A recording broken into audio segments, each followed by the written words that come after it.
अस्सलाम वालेकुम नाज़रीन, ताज़ 92 न्यूज़ के साथ मैं हूं नाइला भट्टी। चलते हैं आज की अहम खबर की तरफ। दादू से डिस्ट्रिक्ट ब्यूरो चीफ अकरम शाहानी की खबर शामिल करते हैं। दादू के नवाही गांव सजावल खान आल खानी के गर्ल्स प्राइमरी स्कूल में अभी तक लेडी टीचर मुकर्रर न हो सकी, जिसकी वजह से गांव समेत दीगर देहातों की सैकड़ों बच्चियां तालीम जैसे जेवर से महरूम हैं। अहले इलाका का स्कूल में लेडी टीचर्स मुकर्रर करने का मुतालबा।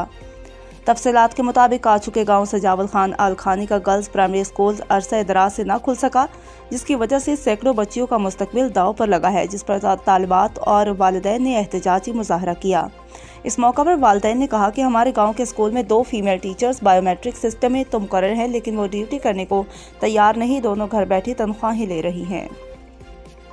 टीचर्स ना होने की वजह से हमारी बच्चियां पढ़ नहीं सकती और उनकी तालीम मुतासिर हो रही है। हमने महकमे तालीम दादू और चूही के अफसरान को काफ़ी मरतबा दरख्वास्तें दी हैं, लेकिन वो भी उनसे हिस्सा पत्ती लेकर खामोश तमाशाई का किरदार अदा कर रहे हैं। एक तरफ तो सिंध में तालीमी एमरजेंसी के दावे किए जा रहे हैं, दूसरी जानब काचू के सारे स्कूल्स बंद हैं।